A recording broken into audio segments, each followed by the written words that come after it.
Okay, Mike Merlin means what's left of Merlin Public Media, which is talking shit with Merlin, and it's pretty much what it sounds like. It can be 15 minutes. It can be, well, last one was an hour and 42 minutes and 37 seconds. But, we're not going for records. So today we're talking shit with, Barrie, Barrie James Barrie. what's up, Barrie? How you doing today, brother? I'm getting by. Yeah, me too. I've got this Me too. wonderful hose up my nose, but, Yeah,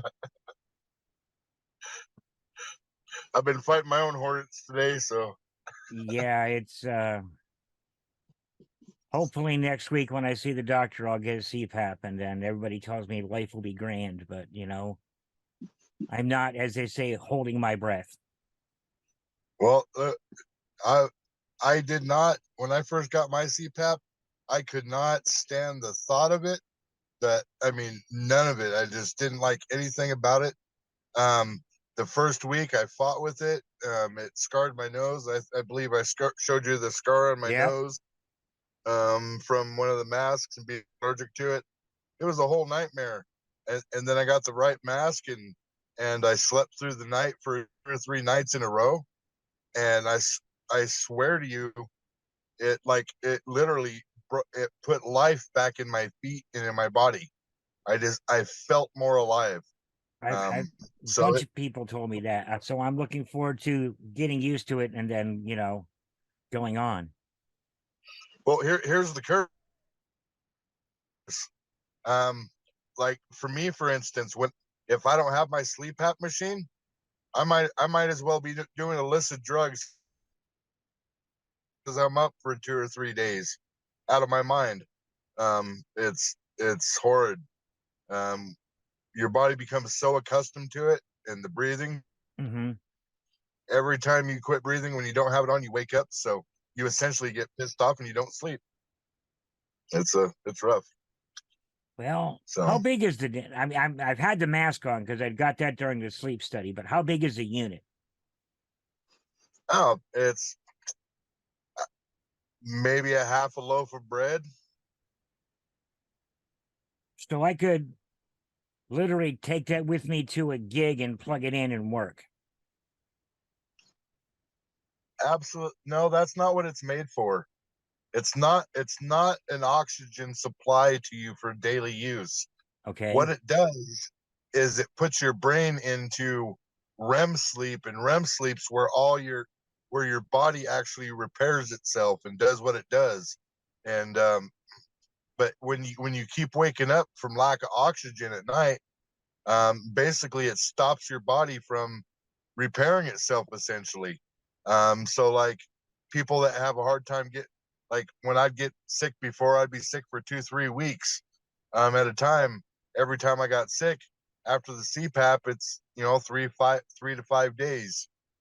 Just you heal quicker. Just everything happens quicker when you enter that moment of REM sleep and you're there for the 4 hours or whatever it is where you're completely disconnected from the world.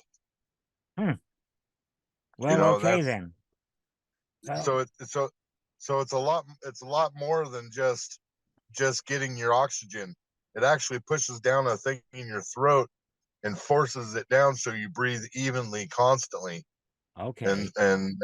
that's the thing behind it. And like some people like the whole mask that goes over their nose and their mouth and the whole 9 yards. Yeah. That's not my that's not my jam. I like these ones. They're called nasal pillows.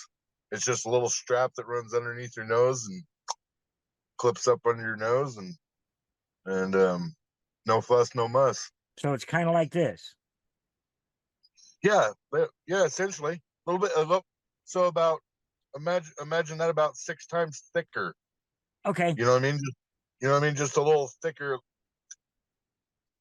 thing with two little pillows that go up your nose, and they're seated. They're kind of like shaped like Hershey Kisses, if you will. Okay. With the top cut off, so they seat correctly up in your nostrils. Um, I'm a big advocate of people finding that. My good friend, lifelong I call him my hetero life mate. Yeah. We've slept butt to nut numerous times, and and we're not like that, but that's just the way life has been. And he's a brother from another mother, and um, for years and years and years, and he'd be sitting there watching television. He'd fall asleep on the couch, and I would have to wake him up 20 times and kick him out of the room because he'd always fall asleep during the middle of the day. You know what I mean? And Yeah. he's a 6'7", 350 pounds, great big guy. And That's seriously big dude. oh yeah, he's way bigger than me, and I'm a big dude. That you are. Yeah, we don't call him the Great White Yeti for nothing. Okay. Yeah. So, anyways, he got one of these. He was working for a trucking company, and they issued him one. And he's no longer with that trucking company, so they took the CPAP back. And he's like, "Oh my God, Bear, I don't know what to do. I can't function. I can't. Driving to the grocery store is a task. It just feels like it takes everything out of you." So I haven't felt rested in, oh, hell, a couple of years at that's least. that's the point that I'm getting at. Your body doesn't have time to rest. It's too busy dealing with your bullshit. That's the beauty of the CPAP machine. They probably got you on an oxygen concentrator with it, so it feeds the oxygen directly in. Right. That's exactly what I'm on. Yep, yep, yep. And they'll have some of them have water, so it Yeah. runs it through water, so it doesn't dry your nose out. I particularly don't like that. I tried that and did not like it. Yeah, I leave mine dry, but it's not recommended by the doctors. Well, But whatever. I'm just happy to have a doctor that's doing all the right tests and figuring shit out for me. Oh yeah, I mean, it's been a long, ugly journey. Yeah. I'm up here where I live. I'm still waiting 3 years for a head scan for a cyst the size of a big lime. So, or a big lemon. So they Damn. yeah they can't get me in. So that's in my brain, and it's not like it's anywhere important or anything. No, nothing we use, huh? Yeah, nothing important. So yeah, but that's healthcare for you. If they're not making money directly off you, they don't want nothing to do with you. No, man. No, and So no, you don't even want to hear the words preventative health care because that just costs them too damn much money. here's you want to hear my horror story about my CPAP machine? Go for it. So what was it? 3 years ago, I went for a sleep study, or 4 years ago, I went for a sleep study, and they give me a machine, and the machine just completely quit working. So I went back and I got another. They replaced it with another machine a year later, and the machine they replaced it with was the Respironics ResMed. I don't know what serial number it is, but it's the recalled one. Oh, And so shit. there's a filter inside the machine, not the filter that you change, but inside the machine, a little black filter, and that filter is disintegrating and lodging in people's lungs and causing COPD and severe cancers and just all sorts of horror stories. So 2 years ago, I find out about this when they did the recall. I've been trying to recall my CPAP that I have right now for 2 years. I just got a call yesterday from my doctor after I went round and round for 4 hours 3 days ago, going round and round with the people trying to get my CPAP replaced. Finally, the doctor calls the makers of the CPAP. I have to call them back. So I call them back and I tell them what serial number it is, and they say this serial number is not part of the recall. Well, according to the attorneys and all these other places, it is smack dab in directly in the middle of the serial number recall, like directly in the center. So the company's trying to get out of giving me a new CPAP machine. Of course they are. And when I called the other company that supplies them, not the company that makes them, but the company that supplies them, they told me I had to pay $4,489 or some shit on one thing, and 3,000 and some $200 or some shit on another. It was close. It was close to. It was just over $8,000 they wanted me to pay for a new CPAP machine for them to supply it. Jesus. I got on Amazon, found exactly the same machine for $350. So that's that's part and partial, man. Well, you know, as a whole, I think that the medical industry is basically like almost any other industry. It's about, oh, if you can't make money on this shit, you know, no, well, no, our product is defective, but tough shit, you got to buy a new one. I mean, Oh, I go through it all the time. I use this thing for my diabetes called the Freestyle Libra. It's where you just take this little machine or your cell phone and touch it up against it. And it tells you what your blood sugar is. whoa, It's probably the best thing that I've ever had. My blood sugar is actually under control. First time in 15, 20 years where it's actually under control, where I can watch exactly what it does, what I eat.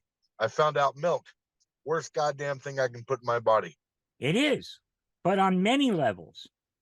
Yeah, I mean, no, it like, so I can eat a king size Snickers bar Okay. and it'll raise my blood sugar 120 points. I can drink an 8-ounce glass of milk. It'll raise my blood sugar 240, 300 points. Holy shit. That's like, so imagine having a high blood sugar of 400 and then drinking a big old glass of milk on top of that.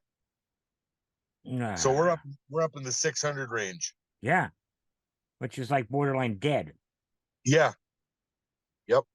That's kind of what I'm getting at. And I found that out the hard way. I started feeling really bad one day, and I was out of meds for like 3 days or something, and like insurance lapsed or some bullshit. Oh, I don't yeah. remember.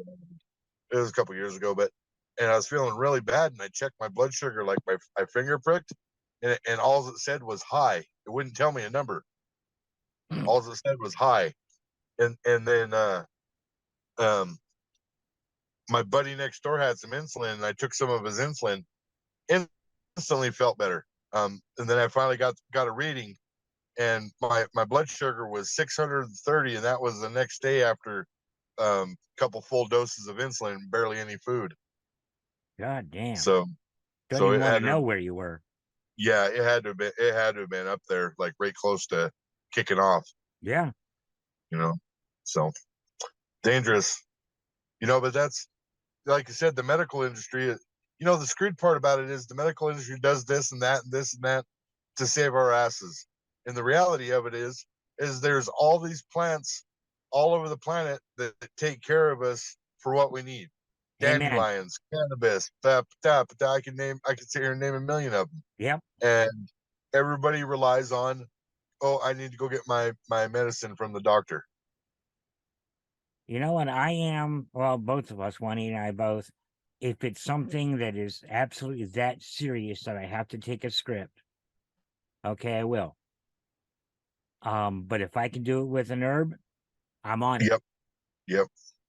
And we've got a couple different basils, and we've got forage and clipdaga and feverfew and chamomile and calendula and a bunch of other stuff just growing out in our yard.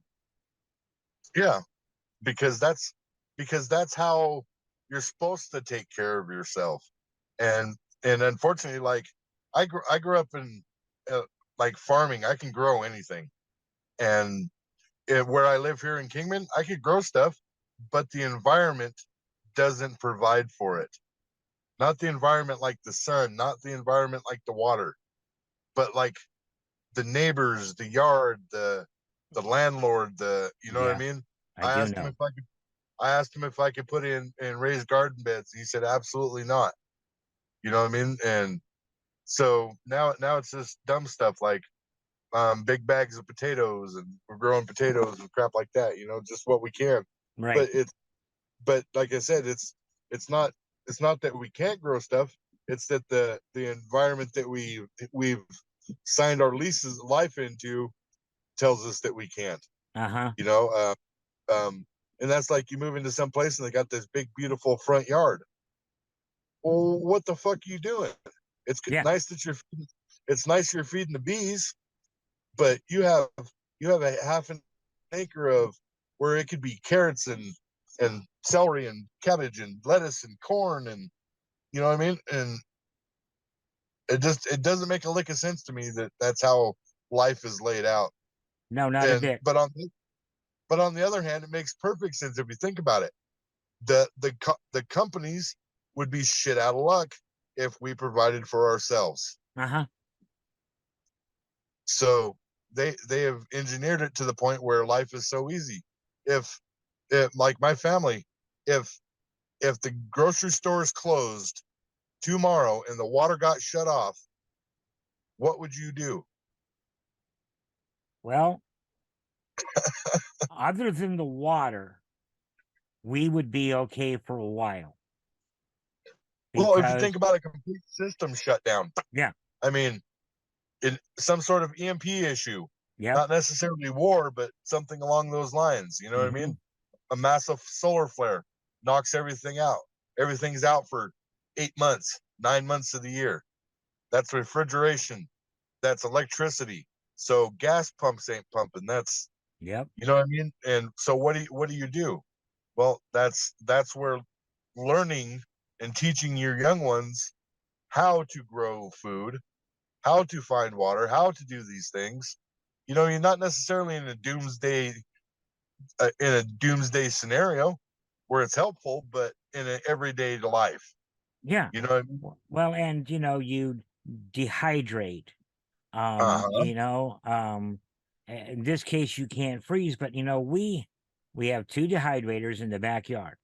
Okay. One's a little one, and I'm just using that for flowers and herbs.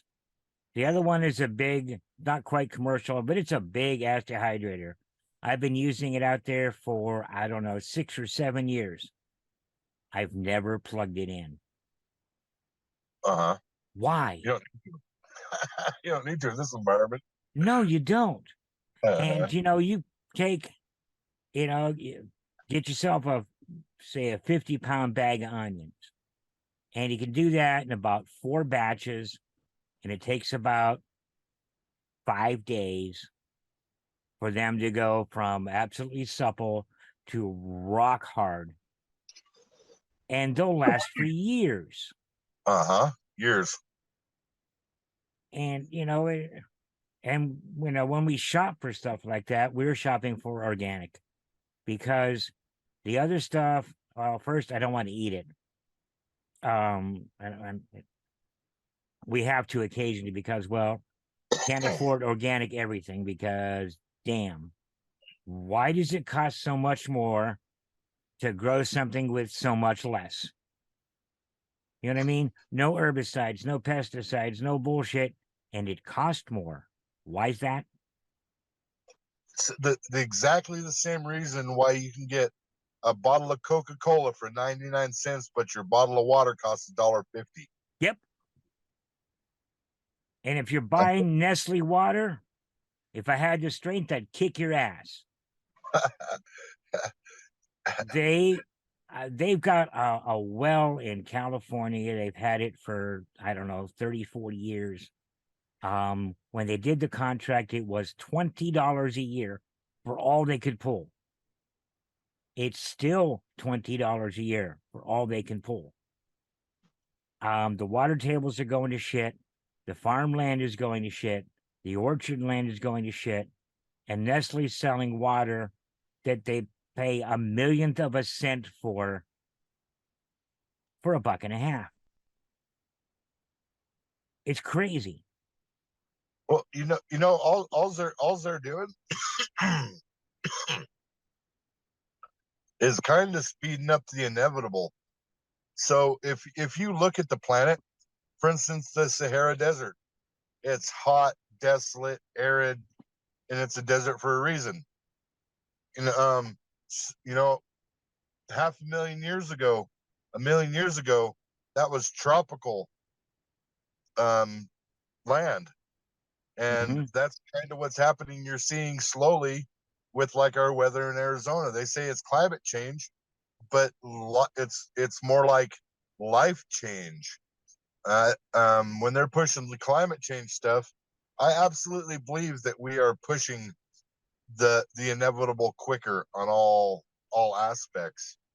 But the reality of it is, you know, in Pahrump, Nevada, here's a perfect example. In Pahrump, Nevada, it's how far from Death Valley? 125 degrees all the time. Everything's dead. I was out rock hounding and I found a piece of petrified bird's eye maple. So maple trees only grow in a certain type of forest Mm-hmm. with lots of water, like kind of like the California redwoods, Yeah. that type of that type of environment. So if you look at that, and right on the other side of the hill from that, there's a massive lake that's completely dry. 500 years ago, there was indigenous tribes catching fish out of that lake. 300 years ago, it dried up. So that was before cars. That was before people. That was before this. Life changes. Those places that are supple and giving, a couple hundred years down the line, they may be becoming less supple. They becoming less giving, and that's and here's a perfect example of that. Out by Golden Shores, you can find fossils of aquatic fish and shells. You can find dinosaur dung. You can find dinosaur fossils. You can find all sorts of these things that are from a different era Mm-hmm. of a different zone. So I absolutely think that we should slow our jets. So, but inevitable is inevitable. Things are going to change with or without us. Well, and I've just maybe the last 4 years or so, um, it used to be here in Bullhead, it was winter. Then we had about 2 weeks of spring, and then it was blast furnace. Yep. And then we had like 2 weeks of fall, and then it was, well, for us anyhow, damned cold. It is what, mid-April. We broke 90 3 times. Yeah. Um, Last summer we never broke 120. Most years before, you've got 3 to 5 weeks of 120s, and the temperature never dropped below 105 at night. And why do I pay attention to that number?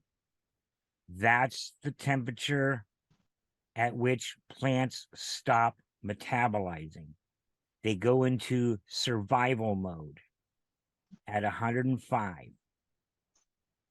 Okay, they're not doing anything. They're just like holding on for dear life.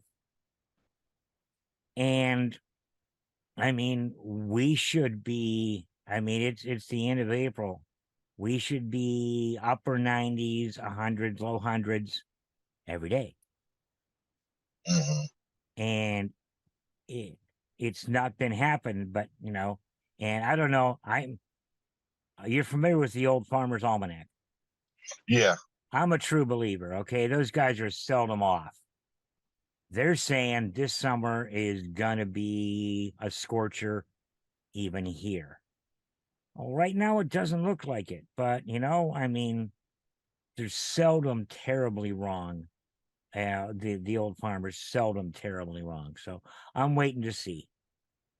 Well, that's exactly what's going to happen. Is it's going to be cool. It's going to be cool. It's going to be cool, and then that switch is going to happen, and it's going to be 5 million degrees Yeah. all summer long, and then fall's going to come around. It's going to be 110, 110, 110, and then next week it's going to be in the 90s. Uh huh. You know what I mean? It's that. So that's kind of what I'm saying is this: the seasons are changing.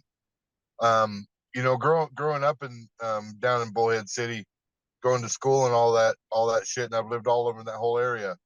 I've like, for instance, the the the monsoon storms that used to come through that area.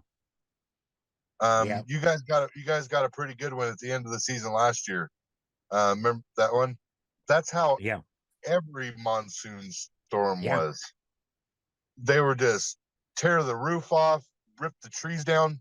I mean, lightning, thunder, twister. I mean, just Rain, nasty, rain, rain, nasty, rain, rain. nasty, and not little rain. No. I mean, like Forrest Gump type rain. Mm-hmm.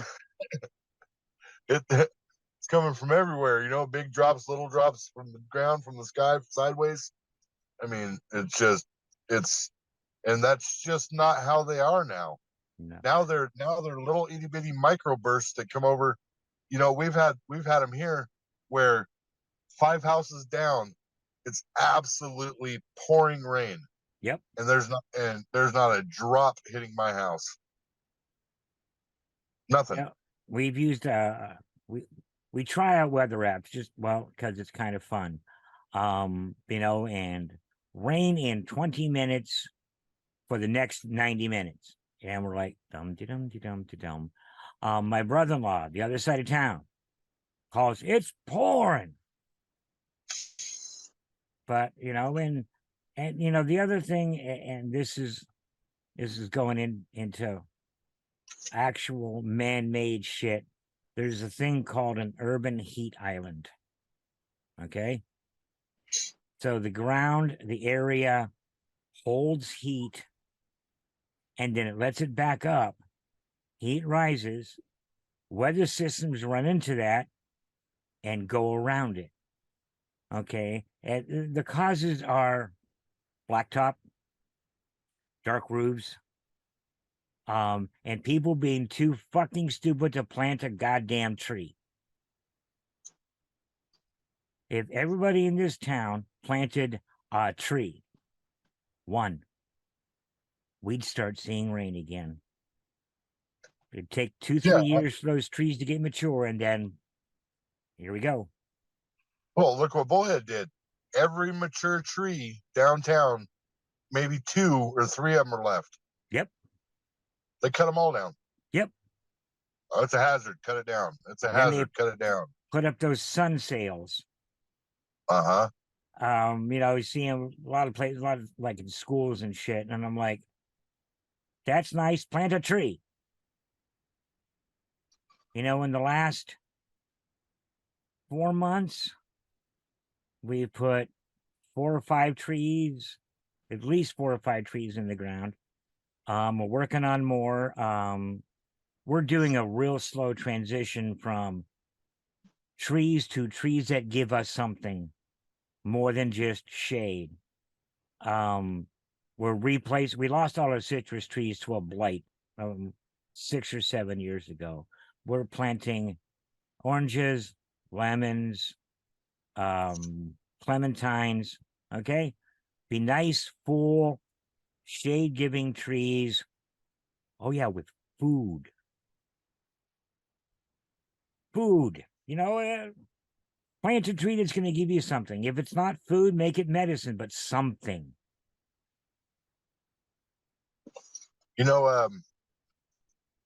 So my uncle out in Fort Mojave, or my Aunt Gail, they went out to Star Nursery and they bought a lemon tree out there.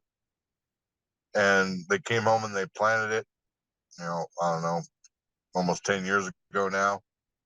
And it's getting to be a big lemon tree. Yeah. Great big, big fat lemons, big fat juicy lemons. I mean, not like little store-bought lemons, but ones that are like 6 inches, great big, I just know the massive. ones. Yeah. So this is the weirdest lemon tree, and I started doing some research, and I found out what happens is they'll take a bunch of lemon trees in a certain stage, and they'll cut them all off below the stem, so it's just a stalk sticking up out of the ground. Uh-huh. and then they'll take the top part and they'll clip it all into little clippings, and then they'll um, graft them Yep. back to the stalk.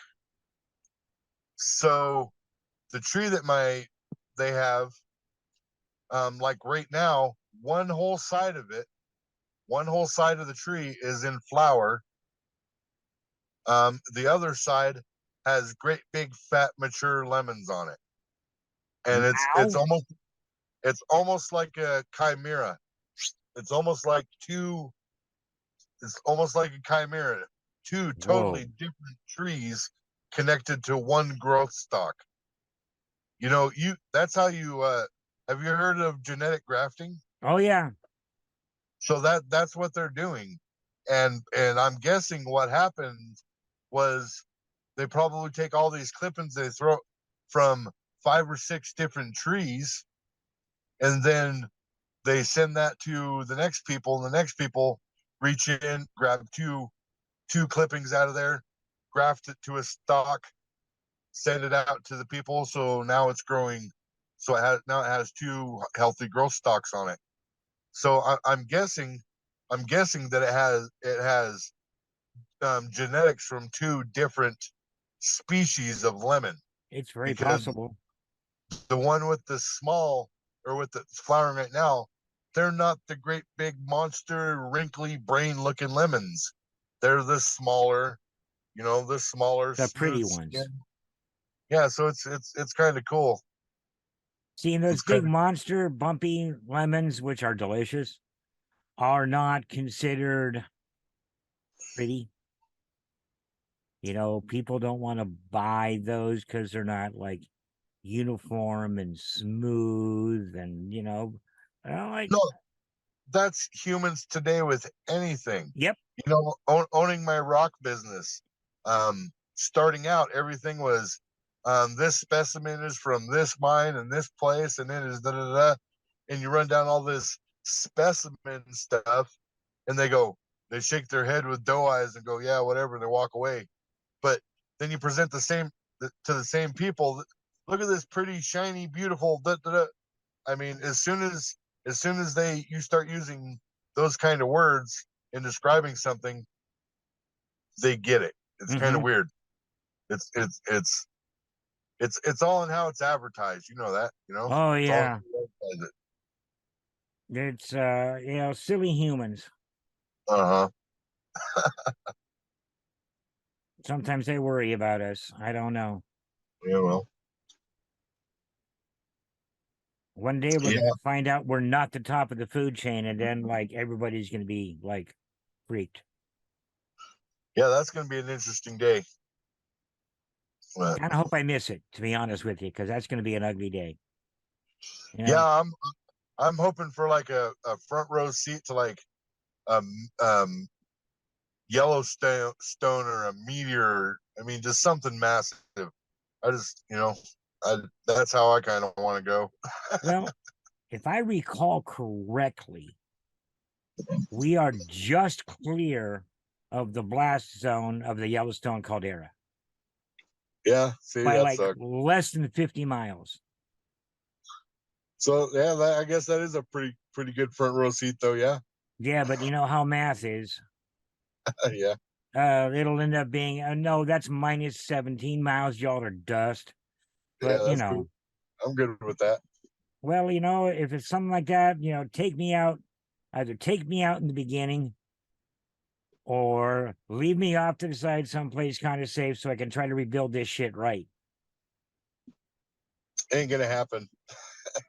I know, but I'm still a dreamer, man. I am. Uh, I think it I can was all gonna be say, fixed. life is about dreams. And that's what it's about. But I don't know. I think humanity would have to be completely wiped to change anything, because of how it's ingrained into them. I mean, they. I think humans have to relearn the hardships of life to understand. These guys, you hear it all the time. All these new kids, the woke crowd, shit like that, and then you got the old Vietnam vets, and then and they're different people, and they're driving great big trucks, and they have a nice house and beautiful wife, and then you got these woke kids that and all these young kids that are very they just haven't. Here's the saying of the day: you got to get through it to get to it. Yeah. I think that's kind of the thing, is all these youngsters and their thought processes and the way they do things is kind of is nobody's told them that it's not right to disrespect Oh Lord, anybody that yeah. doesn't. You know what I mean? Yeah. It's just, it doesn't matter what your views are, but my views are my views, their views are their views. But when it says, hey, these are my views, someone shouldn't say, hey, you're wrong, and attack you for it. No, It's like, they should say, hey, here's mine. Let's yeah, talk. yeah. Let's see what we have in common. And if you don't have in common, it's a agree to disagree. Have a nice day, brother, and you're out. Yeah, I mean, so exactly. what's gonna break your heart with having a general conversation about what's this and what's that, and but some of them is you go into like the whole new thing that's going on, the whole transgender thing. That's something that I don't understand. It's kind of hard to understand. Um, but what I do understand about it is if someone questions that, they become so vicious from a question. And I have friends that are trans, and I've seen them in action. And it's the way they act. They would be labeled they would be labeled in a mental place to have an issue, because the way they blow up and the way they pop off, and they're so defensive about something. Um, they so if, like, my wife works in mental health, and this is this thing that we were talking to my one of my buddies about, and they call her Crystal, and we're talking to her about it, and I said, so here's the deal.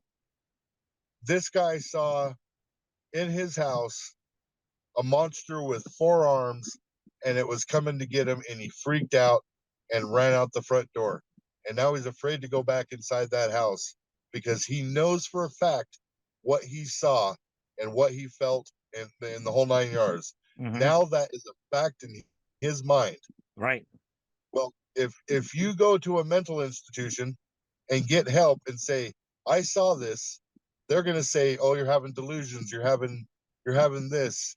They're going to put some sort of label on it that says you have some sort of mental issue causing this. Mm-hmm. Here's some pills, Yeah. go home. Here's some pills, go home. Yeah. But then there's these trans. So how can you ask them, how can you be a woman if you have all the parts? When you die and 5,000 years old, and they find your bones and they dig it up, they're not going to say this one's transgender. They're not going to say that. It's an action. It's a thought. It's a perspective. Yes. So people are allowed their perspectives. They're absolutely allowed to do what you want. Certainly. You can do whatever the hell you want. As long as it doesn't harm anybody, do what you want. That right there, as long as it doesn't harm anyone. But for somebody that's uneducated, that doesn't know nothing about it, I don't know a whole lot about it, so I'm going to ask. This guy that has a beard, he was born a guy, he's transitioning to a woman, and I, instead of saying, hey dude, hey bro, it's, ma'am, I'm this. It's hard for somebody that doesn't understand that, so you got questions. Mm-hmm. How do you ask questions without them blowing your socks off? And there's certain points in which it's I have a number of friends who are trans. Okay. When they're going through the transition, it's really difficult for them to talk about it because they're on the defensive to themselves and everybody else before they start to transition, and after they've completed it is the easiest time to talk to them. But when they're going through it, and a lot of them are taking hormones and all this other, okay, and I get, you want to be comfortable with who you are, okay, I understand that. I can't personally understand from their point of view because that's something, honestly, I think to completely understand it, you would really have to go through it. Got to go through it to get to it. Yeah. But before and after is the easiest time to discuss. When they're going through that transition, my one friend, she now just disappeared. She just disappeared. She came back and, she's a good friend, but she is one of the ugliest chicks I've ever seen in my life. But you know what? She's happy. She's absolutely happy. And that's all I want for her, is for her to be happy. Understanding it? No, I don't think I can. Accepting it? I can do that. I can Yeah, sure. accept Do it. it if you want. But I'll never wrap my head around what it's like to be doing that. I can't. But, I mean, we're all, everybody, people seem to want to fit into a category. Yeah. With the exception of from really broad categories,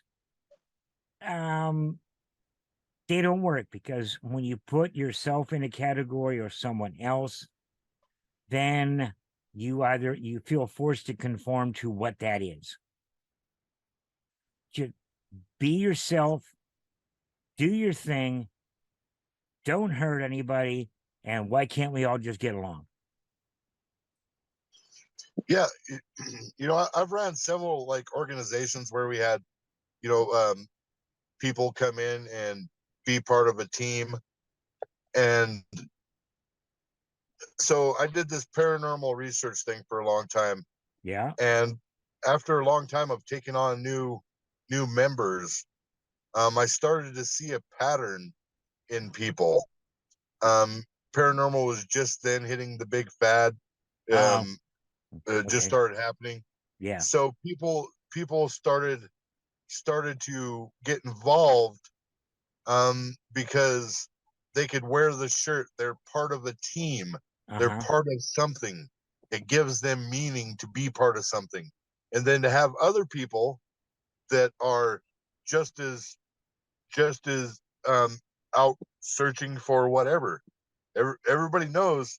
Everybody knows me personally knows I'm about as crazy as they get when it comes down to it. You're pretty much up there. Yep. Yeah, but the fact of the matter is I dedicated a big portion of my life to understanding why I'm crazy. Okay. You know what I mean? And that's like I would see things and hear things and da da da, and they labeled me crazy. They started giving me pills. Well, in my mind, I was really seeing these things. I was really feeling these things. I was really doing these. So that's what I started researching. These other people that are doing this, they're they're they're there for the Sunday group potluck. It's more of a social gathering than it is anything. And if anybody would say ghosts don't believe to one person standing there alone, I bet your ass 5 or 6 other teammates would walk right behind him and say, I bet your ass ghosts believe. Mm-hmm. You know what I mean? You better believe that they're there. Yeah. And so that whole that whole transitioning, as soon as you start to question people that understand a certain way, they get feisty. They get Mm-hmm. on the defensive. They get on their back heels. You know what I mean? And when you're unstable, that's a bad place to be. Yeah. So I don't know. It's just a whole bunch of strange world we live in. It is. And it's like I said, it all to me, it all goes back to that one statement. As long as you're not hurting anybody, do what you want. But Yeah, who gives? there's a caveat to that. And that's you are part of everyone. So as long as you're not hurting anyone, including yourself, have a ball. Do what you want. Yeah, a lot of folks, including me, have revamped that whole do what you will thing to fuck around, find out. I've used that a couple of times more recently than in the past, but it's yeah, exactly. And you will. It's just, Have you seen that video of that guy that explains it in the graph? no, I haven't. The graph thing where there's a line across the top and a line across the thing, Yeah. and the numbers up one side and numbers across the bottom. And Mhm. the top one is labeled find out, and the bottom is labeled fuck around. So depending on the volume that you fuck around is it comes to, or the mass that you fuck around is the volume that you find out. Uh-huh. So and it goes all the way down to the small to, well, if you don't fuck around, you won't find out. So it Right. eliminates all possibilities. Yeah, I don't know. It Yeah, was just one of finding those. out can be painful. That's how you learn. Well, and that's it. Learning comes from making mistakes. Oh yeah, I'm a big advocate of mistakes. I've made at least my fair share and maybe a little bit more. Oh yeah, it's fun till it's not. Yeah. But it's life doesn't come with an instruction manual. And those people that tell me they've got one and they hand me a book, whatever the book is, I'm going to hand it back to them. Unless it gets Ask Ed. I don't know that book. Google it. Okay, I will.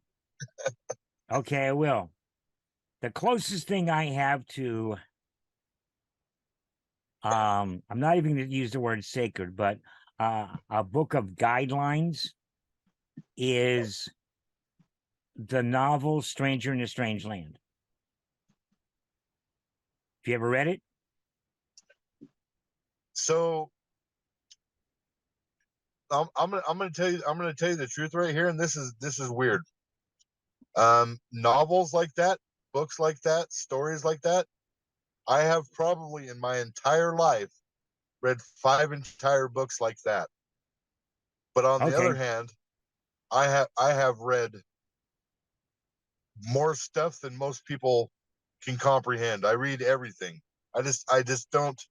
I My whole life I've just, the whole book report thing in school. Yeah. Nah, can't do it. I just can't. I don't know. I just don't like it. Well, this was it's just a story. It's a science fiction book, and it has so many wonderful little kernels of holy shit truth. The word grok, okay, it's uh, according to the book, it's a Martian word. Again, a science fiction book, but what it means is to understand something so well that there is no difference between you and it. And that's pretty heavy shit. Yeah, yeah. Um, That's so mm, that what that just triggered a thought about reading a book. Have you ever read the book The Celestine Prophecy? I have not, but it's been recommended to me hundreds of times. There, so that is a life-changing book, I have to say. Um, everything else about it, the movie doesn't do it justice. Um, and I absolutely believe that's one of those books that you have to pick up at exactly the right time in your life. Okay. Because it took me 6, 8 times reading one chapter, putting it down, not wanting to read it again. Sat in my thing for years and years and years. I had it years and years and years. I had it, and then one day I kept thinking about it and kept thinking about it and kept thinking about it, and I went and read it. And I was kind of in a self-inflicted fucked up spot in life. Okay. You know, my ex just went where she went, and my kids went with her, and I was drug addicted and blah blah blah blah blah. You know, just the harshest times in life, and I was just down and out, didn't have nothing, and I had my box of stuff that I did have for years, and that book was in there, and I grabbed it and I started reading it, and you want to talk about a 360 in life, because it talks about energy and the way life's energy works. And once you read it and you understand it, um, it teaches you a method, a way, if you will. Once you understand it, just like you said, that word gronk or whatever it was, Rock. Yeah. when you know something so well, you become part of it. Mm-hmm. Well, that's kind of what this book did for me. It made me understand energies from my surroundings, environment, people, things at a whole different level, not like a spiritualist wonky woo woo fucking type Yeah. shit. You know what I mean? It wasn't like that. It was so manufactural at the time that I don't think about the book, because the way I do things now, and you know me, Mikey, the way I do things now and the way I deal with people and so forth, I don't care what comes out of your mouth. I don't care what kind of dance you do. I care how it feels when I'm exposed to it. Okay. You know what I mean? Mm-hmm. I'll shut a situation down right now, not because of what you said, not because of who you are, not because of what you know, but because it feels wrong. Okay. There's some sort of energy that tells me that it's wrong, and that's a major survival for my life. But that's kind of what the Celestine prophecy does: is it puts it puts your surroundings in perspective, if you will. Okay. It's and what's cool about it is it reads like a jolly storybook about trials and tribulations and goods and bads and all this other stuff and wonders and awes, and that's how the book is laid out. The writer of it, that's the way he laid it out. But the underlying current of the book is so incredibly uplifting and solid. um I've recommended it to 5 or 6 people that took me up on it, and they've all came back and were like, "Wow, um, I didn't understand until I understood," type Mm. deal. It's one of those weird ones that people don't understand until they understand. It's like we're talking about. You don't get it till you get it. Yeah. Well, I can't say I'm going to grab it and read it, but I will tell you that I'll move it a little farther front in my mind. Yeah, it's one of those things that is it'll grab you and you'll read it then. That's the Okay. kind of book it Mm-hmm. is. You know what I mean? When you'll be sitting on your couch and all of a sudden you'll be like, I'm gonna Google that, and it'll Google it, and next thing you know, it'll be sitting on your desk, and Mm. away you go. But yeah, it's a strange book. That's facts. Well, you know, a book that can change people's lives in a positive direction. And I don't care what that book is. I just care about that positive direction. Um, there's how shall I say this without stepping on too damn many toes? There's a very famous book that should move your life in a positive direction. And for so many, it does the opposite. Anarchist Cookbook. Not quite the one I was talking about, but hey, man, there's a copy of that around here somewhere, I do believe.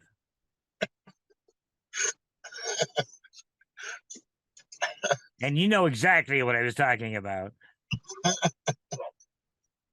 That is, in fact, I believe that book is still like banned on a federal level. It is. Yeah, that's a bad book, man. It's is behind a lot of events, shall we say? A lot of events. You must have been watching videos of my youth. You know, I count my blessings that there weren't too many videos when I was young. You know, that shit was never recorded.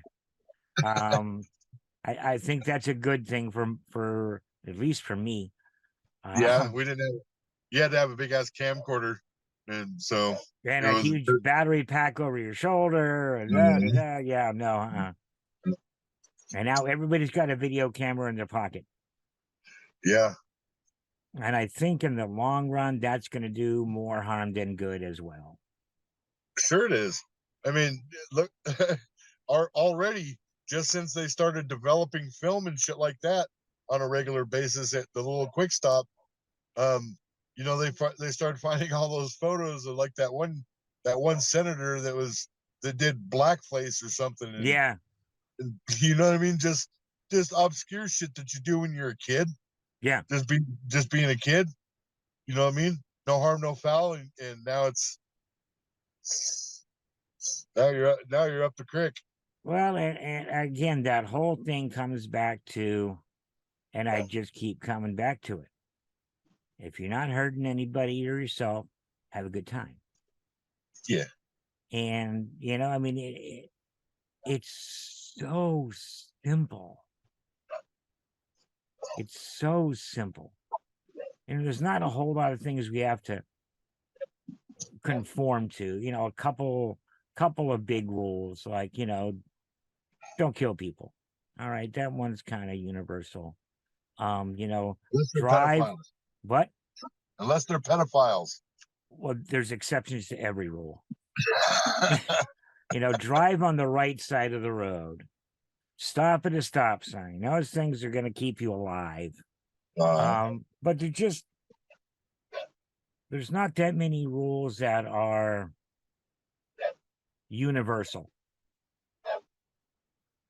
You know, that everybody needs to pay attention to. And the biggest one, in my opinion, is probably let's, you know, generally speaking, let's not go out and kill people. I mean, you know, again, exceptions. And I, for one, have a lengthy better dead list. A really big list of people who I think the planet would be better off if they weren't here. What am I going to do about that? Oh, probably nothing. Leave them on Probably the nothing. list. Pardon? Yeah, leave them on the list. Yeah. You know, there was a time when I was considered, yeah, you know, a bit of my medical history. At a time when I was considered terminal. Yeah. And I was like, you know, Now. maybe now I could take care of a few of these. And what are they going to do? Kill me? Of course, that part's gone. And it's good not to be considered terminally ill. I rather like that. I'm rather pissed off that I spent 3.5 years believing that I was. Yeah, That's what just a mental man fuck, man. I mean, it's yeah. I mean, damn. For And not just you, that for your old lady too. Imagine that yeah, shit. I know. And my friends are like, well, yeah, man, I got to tell you something. Like, I probably got another couple of years. Well, until what? I'm like, until, and they're like, what the fuck? And I'm like, and you got to go back to these people and say, hey, yeah, the doctor was wrong, Yeah, and you're gonna have to put up with me for you don't another know. few years. So, I mean, yeah, that was a tough ride, and I still haven't completely come to terms with the doctor. My new doctor is an amazing guy. He started one of the tests and telling me this, and this. I'm like, okay, cool, I believe you. And he's like, stop right there. I'm like, what? He goes, I don't want you to believe me. Here's the tests. Let's go over the numbers. I don't want you to believe me. I want you to know I'm telling you the truth. And I'm like, you're the man. And we went over the test results and over everything. And, I didn't have the disease that I was told I had. And yeah, I'm still pretty sick. That part hasn't really changed. But, I could go on for a hell of a long time with this. Yeah, it's one thing to be sick, but to be dead, Yeah. come on.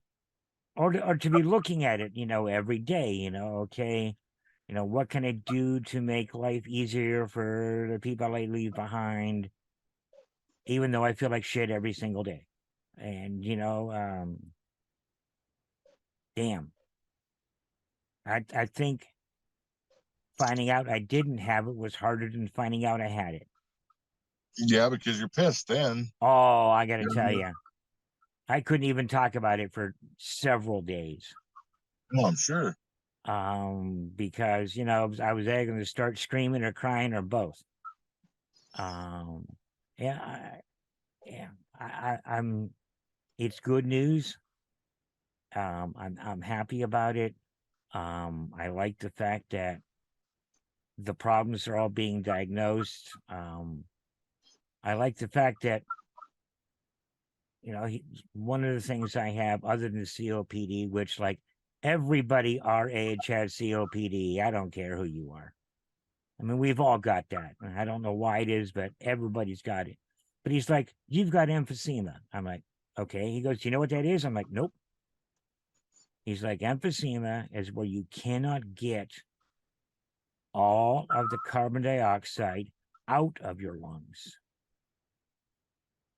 And I'm like, oh.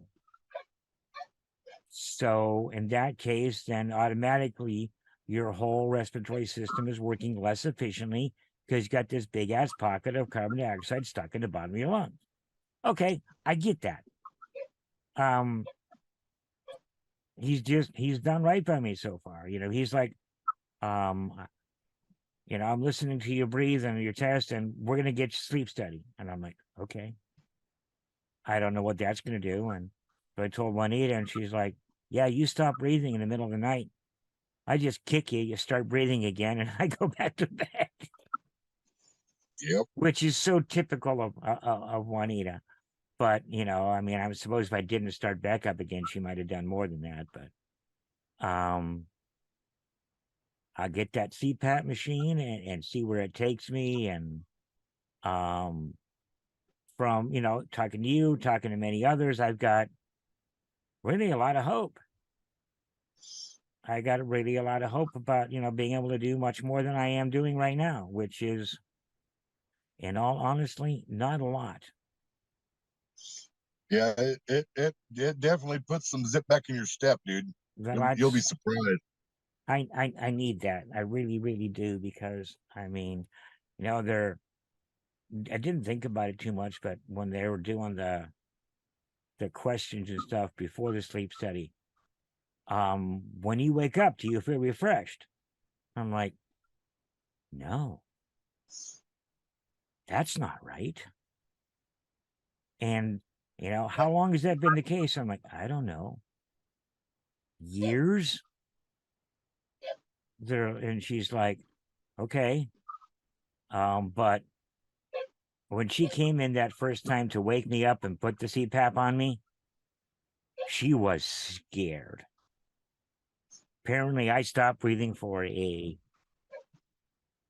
too long of a time, and she got in there and this and that and got me, raised my head up and put the machine on me and strapped it on and adjusted the air, and then came back about half an hour or so, adjusted it again. And she's like, "You're gonna hate this damn thing." I'm like, "Okay." And I was so tired, I literally went back to sleep. And they're supposed to wake you up about 6:30. About 5:30, I just sat up. I'm like, well, I'm awake. And I'm like, this is weird, but I feel pretty good. So, feeling pretty good is, I'm neither one of us youngsters. Well, I can tell you this. Um, the last couple times I've seen you, your body position was very kind of like weak and bent over a little bit. Yeah. This last time I saw you, when I picked you up from the sleep place, Yeah. you were standing straight up and you were moving and grooving, and you know what I mean? You just got done doing your bullshit, but you were very animated. That You know what I was mean? the best I felt in a very, very long time. Yeah. That's kind of what I was seeing. Is the last couple times I saw you, look like shit, felt like shit. This time you kind of had a little more zip in your step, and that was only from only a little bit of REM sleep. Imagine Yeah. having 5 days of that, and all the coffee. So you have to drink 25 cups of coffee to feel human because you're always tired. Yeah. Well, and You know, there ain't a since minute my in the day I couldn't go to bed, go right to sleep. uh yeah, that's what I remember. You said, "Yeah, I'm going home and I'm going directly to bed. I'm so tired." Da, da, da, da, da. And then, like 5 hours later, you're still posting on Facebook. Yep. It's true. I was. And, I think that was that I'm just so used to being tired all the time. Uh, uh, And, you haven't met my buddy Michael. He's been on one for 25 years. And he says, I wear it all night. He said, if I take a nap, I put it on. Um, you know, Anytime I lay down, if I'm laying down in bed to watch TV, I put it on. He goes, you are not going to believe how much you hate it when you first start using it and how much you love it in about a week. uh, And which is basically what you told me. that's exactly what I told you. And so, um, uh, I know you and he would not bullshit me about anything. He might mess around with me, but I don't think he'd bullshit with me about anything like that. Not So, health wise. yeah. So, I see the doctor, I think the 25th, and that's probably when he'll write the script because um he's a busy dude. Um he is one of I think 4 doctors at Kingman Regional Pulmonology Center. What's his And name? I think it's Magoob. Nice. You And know the man? that's the guy you like? I like that guy. Okay, because I just got my call yesterday. They're sending me to pulmonology to help out. Basically, they're saying if I have a pulmonologist tell these people that it's fucking my lungs up, they'll give me a new CPAP machine. I did not pick him. It was between the pulmonology center and my insurance company.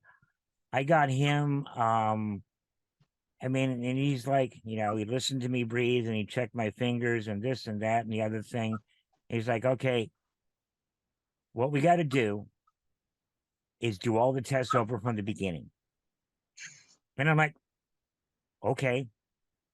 He also said, now my last pulmonary function test, they said my lungs were operating at, I believe, 38% efficiency.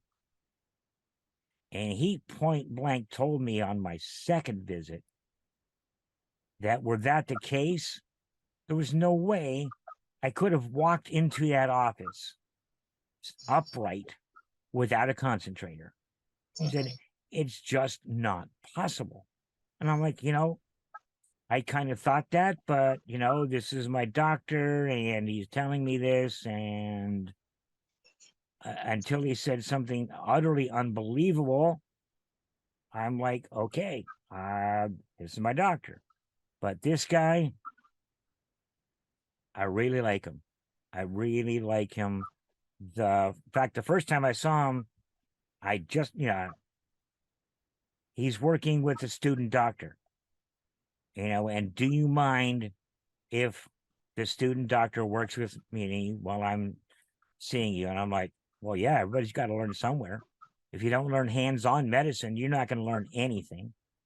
And he looked at me like, wow, you might understand a little bit. And so we did that. And, okay, before you leave, I want you to go downstairs and have a chest x-ray. First things first.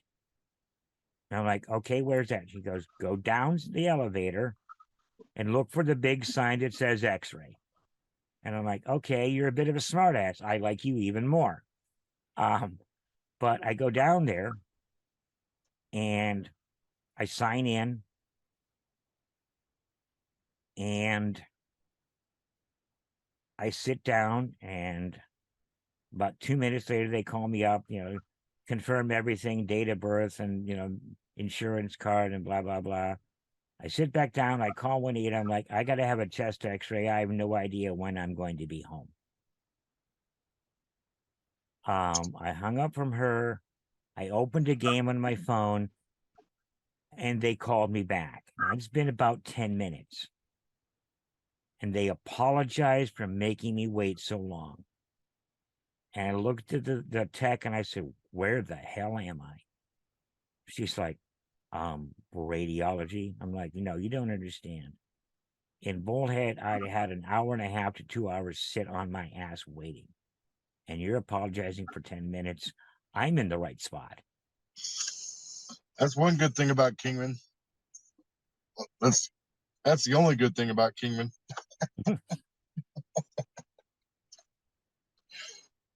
Yep, But, never have to wait for an appointment here ever. and all the tests and this and this and this and then now the sleep study. And so when I go see him next week, I should get the whole lowdown on everything. Yep, you're gonna be shitting in tall cotton when it comes, bud. I'm telling you. Yeah, and go ahead. Then your crazy fucking friends ain't gonna be so crazy anymore. Oh no, most of my crazy friends are really fucking crazy, and that ain't gonna change. That's it. You're one of them, dude. You are definitely one of the craziest. That's me. And I say that with great fondness because, dude, you're a hell of a guy, man. You Thanks, really man. are. Appreciate it. Hey, on that note, I gotta pee. Okay, man. I gotta pee. Well, then we're not gonna make you pee in the car. We'll wrap this up and stay in touch, dude. There you Alrighty, man. Good talking. All right, brother. I'll catch you next flip side. Alrighty, man. Bye-bye. See ya.